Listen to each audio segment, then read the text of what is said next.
Do you think you found your life's purpose? It's a very heady question. Yeah.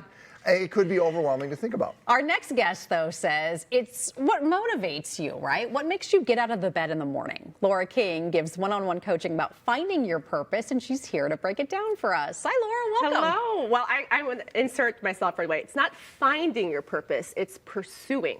Oh, okay. We're always in pursuit of our purpose. All right. We'll dive into that more in a little bit. Wait, I thought you were going to help us find it. I've been waiting 50 years. She's like, go down the street, make a right, it'll be there on the corner. That's your own problem. Tell us a little bit about yourself and kind of how you got into this. Well, Laura. I have been an executive recruiter my entire career, 17 years of my career. And I have found so many times many of us attach our title and what we do to our worth. And so this has been a huge wake-up call. I've done over 30,000 interviews in my career, and I found, especially in 2020, many of us were grappling with, who are we? Right. Why are we here, and what do we want to actually do? Well, we had a lot more time, right? Sure People did. were working from home and kind of asking themselves those questions. So I guess what you're implying when you say that is you need to find your worth beyond what your job title is. Correct. How In fact, does when I do my one workshops, Yeah. I specifically tell people, you are not allowed to share your title in your introduction. Yeah.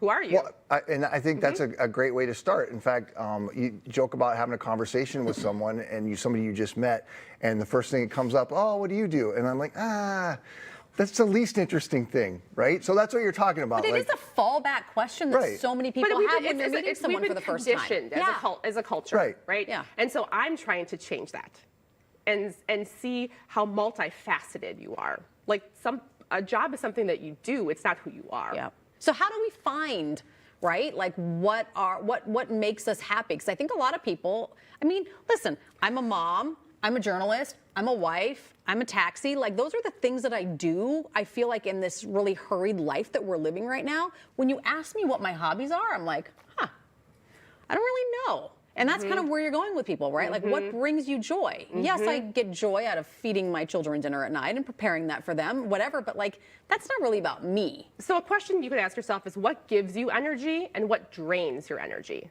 Okay. What gives you energy, what drains your energy? And it's not like overnight you're all of a sudden going to find I'm joyous all the time. It's paying attention to the activities and the way of being.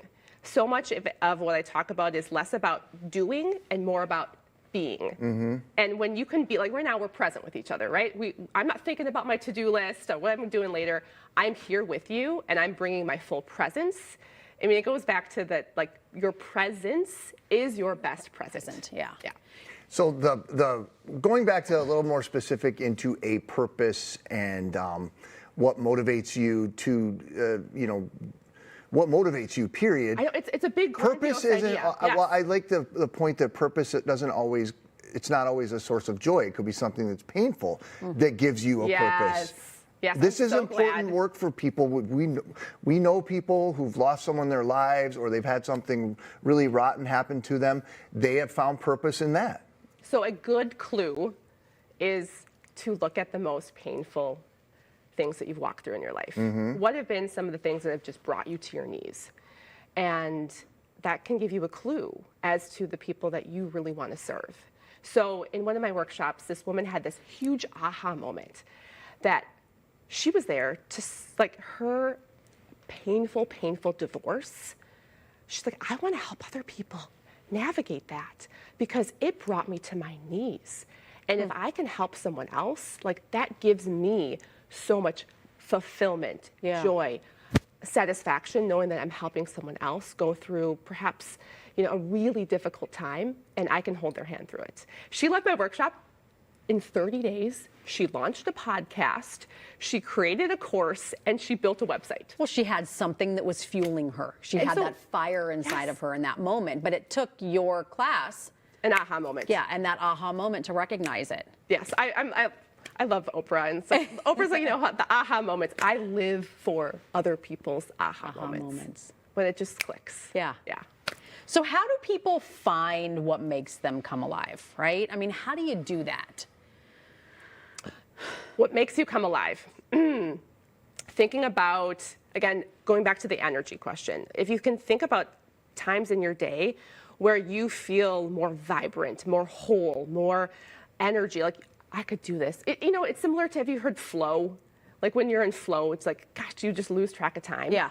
And again, it's one of those things where the more that you pay attention, it's an enhanced self-awareness. So how can you pay attention to yourself when you're doing activities that bring you either, well, sometimes it's like this, less of this, please, Yeah. right? Like this is draining my this is cup. draining- I'm looking yes. for something that fills it. Exactly.